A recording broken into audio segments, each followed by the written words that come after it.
Hello students, इस video में हम एनसीईआरटी का chapter 7 concerns and needs in diverse context पढ़ेंगे, जिसका हम पार्ट ए पढ़ रहे हैं, जिसका नाम है न्यूट्रिशन, हेल्थ एंड हाइजीन। इससे पहले 2 वीडियो और बन चुकी है इसी टॉपिक पे, तो आप चेक कर सकते हैं। अब आते हैं टॉपिक पर। तो टॉपिक है nutritional problems and their consequences. ठीक है, इंडिया में क्या है, काफी सारी न्यूट्रिशनल प्रॉब्लम्स है जो कि काफी सारे लोगों को है, जिसमें से सबसे पहला जो है अंडर न्यूट्रिशन। अंडर न्यूट्रिशन हमने इससे पहले जो वीडियोस बना रखी है उसमें है कि अंडर न्यूट्रिशन क्या है, कि जब बॉडी में एक या एक से ज्यादा न्यूट्रिएंट की कमी होती है तो वो अंडर न्यूट्रिशन होता है। इसमें जो एग्जाम्पल दे रखा है एनसीईआरटी ने, कि ज्यादातर जो प्रेग्नेंट वुमेन है इंडिया में वो अंडर नरिश्ड है। अंडर नरिश्ड का मतलब क्या है, जिसमें एक या एक से ज्यादा न्यूट्रिएंट की उनकी बॉडी में कमी है, जिस वजह से काफी सारे नेगेटिव इफेक्ट होते हैं उनकी बॉडी में। ठीक है, एग्जाम्पल के तौर पे जैसे कि अगर वो डिलीवर करती है एक बेबी को, तो उनका लो बर्थ वेट होता है बेबी का। लो बर्थ वेट का क्या मतलब है कि 2.5 केजी से कम है उनका वेट। एंड जो यंग चिल्ड्रन है बिलो 3 इयर्स ऑफ एज, 3 साल से जो कम के बच्चे हैं वो क्या है, अंडरवेट है और स्टंटिंग है। ठीक है, काफी सारी न्यूट्रिशन रिलेटेड डेफिशिएंसीज भी है, जैसे कि आयरन डेफिशिएंसी, अनीमिया। आयरन की कमी से क्या होता है, अनीमिया होता है। विटामिन ए डेफिशिएंसी मतलब विटामिन ए की कमी से क्या होता है, ब्लाइंडनेस होता है। आयोडीन डेफिशिएंसी जो कि है गोइटर, आयोडीन की कमी से क्या होता है, गोइटर होता है। अंडर न्यूट्रिशन के काफी सारे नेगेटिव इफेक्ट भी होते हैं एक इंडिविजुअल की बॉडी में। उन्हें काफी सारी मतलब बीमारियां हो सकती है अगर उनकी बॉडी में एक से ज्यादा न्यूट्रिएंट की कमी है। Under nutrition not only reduces body weight. Under nutrition जो है उसकी वजह से सिर्फ बॉडी वेट कम नहीं होता, जबकि इसके डिवास्टेटिंग इफेक्ट हो सकते हैं किस पर, बच्चे की कॉग्निटिव डेवलपमेंट पर। कॉग्निटिव डेवलपमेंट क्या है, जैसे कि सोचना, समझना, तर्क करना। ठीक है, ये क्षमता बच्चे की डेवलप ही नहीं हो पाती है। इवन इम्यूनिटी बहुत कम होती है, और कई बारी तो डिसेबिलिटी हो जाती है। डिसेबिलिटी का एग्जांपल जैसे कि विटामिन ए की अगर कमी है तो ब्लाइंडनेस हो सकता है, बच्चा ठीक से देख ही नहीं पाएगा। सेकंड जो है आयोडीन डेफिशिएंसी। आयोडीन डेफिशिएंसी क्या होती है, जो कि एक थ्रेट है हेल्थ एंड डेवलपमेंट पर। ठीक है, स्पेशली अगर मैं बात करूं यंग चिल्ड्रन और प्रेग्नेंट वुमेन की। ठीक है, तो क्या होता है, जो जब बड़े अडल्ट में क्या होता है, गोइटर होता है आयोडीन की कमी से। ठीक है, और स्टिल बर्थ का मतलब क्या होता है, कि जो प्रेग्नेंट वुमन डिलीवर करने वाली होती है, ठीक है, तो बच्चा क्या होता है उनका, कई बार मरा हुआ पैदा होता है, जिसे हम स्टिल बर्थ कहते हैं। मिसकैरेज हो सकता है वुमेन का, और डेफ म्यूटिज्म मतलब सुनाई ना देना। बच्चे में मेंटल रिटार्डेशन होती है, मतलब उनका दिमाग ठीक से काम नहीं करता। ठीक है, एंड क्रिटिनिज्म इन चिल्ड्रन। ठीक है, क्रिटिनिज्म भी बच्चों में होता है, जिसमें भी काफी सारी मेंटल डेवलपमेंट नहीं हो पाती, उनकी ग्रोथ नहीं हो पाती। अब है third iron deficiency. Iron deficiency क्या है, उसकी वजह से भी क्या होगा, नेगेटिव इम्पैक्ट पड़ेगा हेल्थ एंड वेलबींग पर। ठीक है, बच्चे की अगर मैं बात करूं, इन्फेंट और यंग चिल्ड्रन में क्या होगा, साइकोमोटर। साइकोमोटर का मतलब क्या होता है, किस तरीके से हमारा ब्रेन हमारी मसल से कनेक्ट होता है। ठीक है, कि जो मैं सोच रही हूँ वो मैं कर पा रही हूँ फिजिकल एक्टिविटी या नहीं। ठीक है, तो साइकोमोटर कॉग्निटिव डेवलपमेंट ये बच्चे की अफेक्ट होती है। अब क्या है, ये क्या करता है, स्कूल की परफॉर्मेंस पे भी अफेक्ट पड़ता है, और डिक्रीज करता है फिजिकल एक्टिविटी, बच्चे की फिजिकल एक्टिविटीज को भी हिंडर करेगा। आयरन डेफिशिएंसी अगर प्रेग्नेंट वुमेन में है, ठीक है, तो ये क्या अफेक्ट करेगा, फिटस की ग्रोथ पे। फिटस क्या, अगेन बेबी, बेबी की ग्रोथ नहीं हो पाएगी, और इंक्रीज करेगा, increases risk of morbidity and mortality for the mother. Mother या तो बहुत ज्यादा बीमार रहेगी, या तो मदर के भी चांसेस है कि वो, मोर्टेलिटी का मतलब होता है उनकी भी डेथ रेट के बहुत ज्यादा चांसेस है। अब आते हैं second, over nutrition. Over nutrition क्या होता है, जब न्यूट्रिएंट जो है लार्ज क्वांटिटी में बॉडी में प्रेजेंट है। ठीक है, एक्सेस अमाउंट ऑफ न्यूट्रिएंट जब बॉडी में प्रेजेंट होता है तो उसे ओवर न्यूट्रिशन कहा जाता है। ठीक है, जो कि ठीक नहीं है बॉडी के लिए। इवन जब न्यूट्रिएंट ज्यादा अमाउंट में होगा ना, तो वो भी बॉडी में क्या क्रिएट करेगा, टॉक्सिसिटी। अब जैसे कि क्या होता है, ओवरवेट होता है और ओबीस होता है।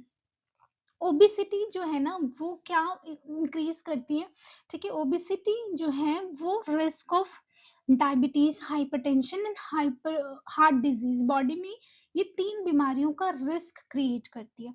ठीक है, इंडिया में क्या है, दोनों है, ओवर न्यूट्रिशन भी है और अंडर न्यूट्रिशन भी है। ठीक है, जिस वजह से क्या कहा जाता है, double burden of malnutrition. India में क्या है, double burden of malnutrition है। Nutrition and infection. ठीक है, न्यूट्रिशन और इन्फेक्शन जो है वो इंटरलिंक्ड है।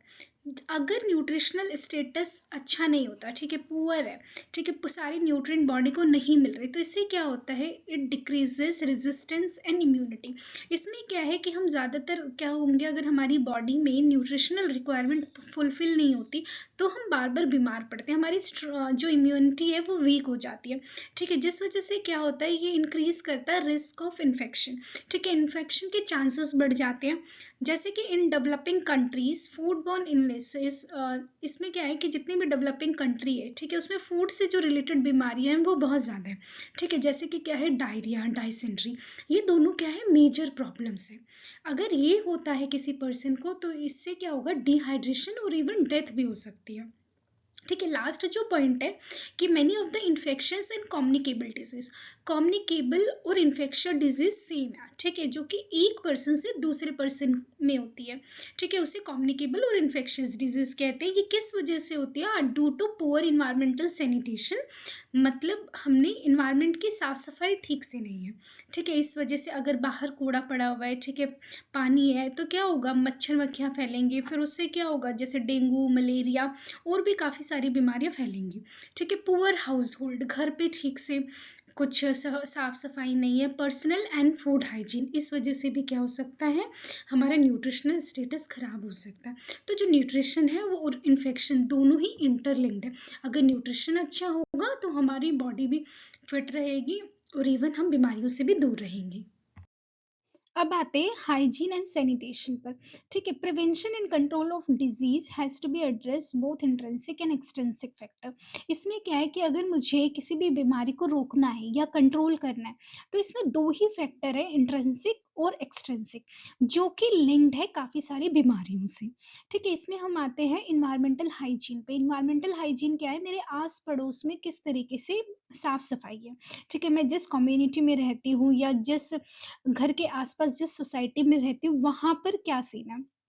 ठीक है, environmental hygiene comprises external matter, both organic and inorganic. जितने भी मतलब प्लांट वेस्ट है या प्लांट एंड एनिमल वेस्ट है वो सारे ऑर्गेनिक में आते हैं। इनऑर्गेनिक में जो डिफरेंट है, ठीक है, जैसे कि केमिकल वेस्ट हो गए, जितने भी और अलग अलग तरीके के प्लास्टिक्स हो गए, ये सारी चीजें इनऑर्गेनिक में आएगी।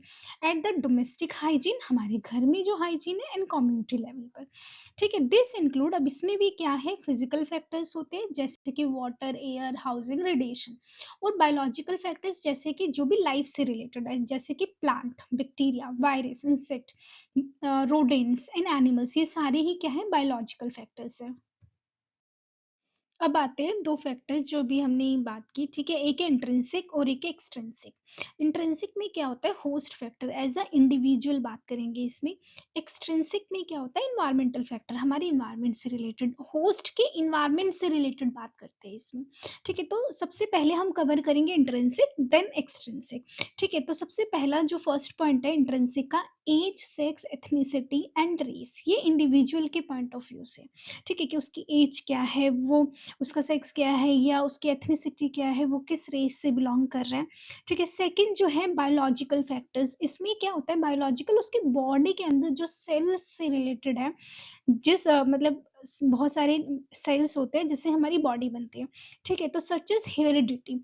हेरिडिटी का मतलब क्या है कि मेरी जो मतलब मेरी जो एंसेस्ट्रल जो ट्रेट है या वैल्यूज है उसके अकॉर्डिंग, ब्लड ग्रुप मेरा क्या है, एंजाइम्स क्या है मेरी बॉडी में, level of various substances in the blood, cholesterol, functioning of various organ and system, इस पर डिपेंड करेगा। ठीक है, थर्ड जो है सोशल एंड इकोनॉमिक कैरेक्टरिस्टिक्स, मैं किस सोसाइटी से बिलोंग करती हूँ, मेरा ऑक्यूपेशन क्या है या मेरा मैरिटल स्टेटस है या नहीं, मेरी हाउसिंग, मेरा घर का इन्वायरमेंट कैसा है उस पर डिपेंड करेगा। फोर्थ है लाइफस्टाइल फैक्टर। ठीक है, लाइफस्टाइल क्या है कि मेरा किस तरीके का लाइफस्टाइल है, जैसे सेडेंटरी है या मैं मतलब मेरी फिजिकल एक्टिविटी कितनी है, मैं कोई स्पोर्ट्स से बिलोंग करते हुए या नहीं। ठीक है, मेरा न्यूट्रिशन में कैसा है, मैं किस तरीके की डाइट ले रही हूँ, मेरी फिजिकल एक्टिविटी क्या है, लिविंग हैबिट क्या है, use of addictive substance such as drug, alcohol है या नहीं है, इस पर डिपेंड करेगा। ठीक है, अब आते हैं एक्सट्रिंसिक फैक्टर। एक्सट्रिंसिक फैक्टर क्या है, जो कि इन्वायरमेंटल फैक्टर है। तो इसमें जो फर्स्ट पॉइंट है वो है फिजिकल एनवायरनमेंट। ठीक है, इधर 3 तरीके के एनवायरनमेंट बता रखे हैं। तो सबसे पहला है फिजिकल एनवायरनमेंट, जिसमें air, water, soil, housing, climate, geography, heat, light, noise, radiation, ये सारी चीजें होंगी। ठीक है, बायोलॉजिकल में क्या है, जो कि लाइफ, जिस चीज में लाइफ है। ठीक है, जैसे ह्यूमन हो गया। ठीक है, जितने काफी सारे माइक्रो ऑर्गेनिजम्स हो गए, एनिमल्स हो गए, rodent, insect, plant, virus, micro organism, ये सारी चीजें हो गई। लेकिन कहीं ना कहीं जैसे ये माइक्रो ऑर्गेनिजम्स को ले रहे हैं, तो माइक्रो ऑर्गेनिजम्स क्या है, पॉजिटिव भी है, नेगेटिव भी है।